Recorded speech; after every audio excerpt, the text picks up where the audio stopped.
মাশাআল্লাহ, পুরাই অস্থির। এত স্বাদ, এত গন্ধ কল্পনার বাইরে ছিল। আসসালামু আলাইকুম রহমতুল্লাহ। প্রিয় দর্শক, আপনারা দেখছেন আমি ক্ষীর জাতীয় কিছু খাচ্ছি।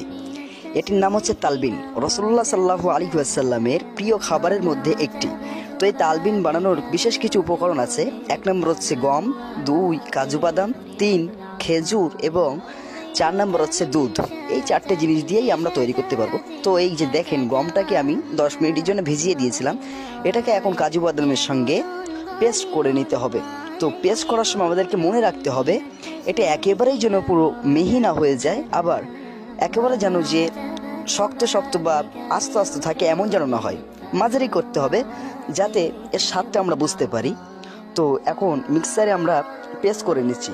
তো দেখেন, সহিহ বুখারী শরীফের 5689 নম্বর হাদিস এবং মুসলিম শরীফের 2216 নম্বর হাদিসের মধ্যে বর্ণিত হযরত আয়েশা রাদিয়াল্লাহু তাআলা আনহা বর্ণিত, তিনি বলেন যে আমি রাসূলুল্লাহ সাল্লাল্লাহু আলাইহি ওয়াসাল্লামকে বলতে শুনেছি, তালবিন রোগীর অন্তরকে প্রশান্তি দেয় এবং দুঃখ দূর করে দেয়। সুবহানাল্লাহ।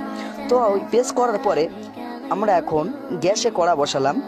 তো এখন আমাদের এই কড়াটা গরম হওয়ার পরেই কিন্তু দুধ দিতে হবে। তো ওখানে আমার গম ছিল 1 কাপ পরিমাণ, তো আমি 2 কাপ পরিমাণ দুধ দিয়ে দিলাম। দুধ দেওয়ার পরে এখন আমাকে খেজুরের আটিটাকে আলাদা করে খেজুরটাকে আমাদেরকে দিয়ে দিতে হবে। তো খেজুর দিয়ে আমাদেরকে হালকা করে আঁচটা রাখতে হবে এবং খেজুরের সঙ্গে দুধটাকে ভালোভাবে মেশানোর জন্য একটু নাড়াচাড়া দিয়ে নিতে হবে। তো আরেকটা হাদিসের মধ্যে আছে, রাসূলুল্লাহ সাল্লাল্লাহু আলাইহি ওয়াসাল্লামের হাদিস, সুনান ইবনে মাজাহ 3446 নম্বর হাদিস। এই হাদিসের মধ্যে বলা হয়েছে, তোমরা তালবিনার ব্যবহার করো, কারণ এতে মৃত ব্যক্তির পরিবারের জন্য দুঃখ কমানোর উপকারিতা রয়েছে এবং এটি অন্তরকে প্রশান্ত করে। সুবহানাল্লাহ। তো এই তালবিন এটি হালকা পদ্ধতিতে বানানো হবে, এতে কোনো চিনি বা কোনো কিছুই গুড় মেশানো চলবে না। এতে শুধু খেজুর দিয়ে দিতে হবে, আর এটা টেস্টও আল্লাহর রহমতে খুব সুন্দর হবে।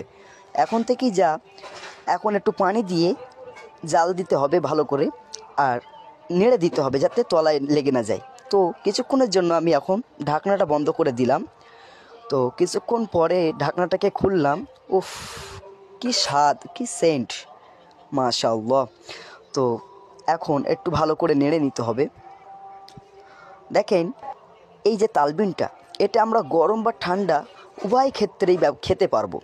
গরম করে খেলেও স্বাদ লাগবে, ঠান্ডা করে খেলেও স্বাদ লাগবে। আর এই তালবিনটা আসলে এতে আমরা জব ব্যবহার করতে পারি। তো পুরোপুরিভাবে জব ব্যবহার করলে সেক্ষেত্রে আমাদের ভালো করে ধুয়ে শুকিয়ে নিতে হবে।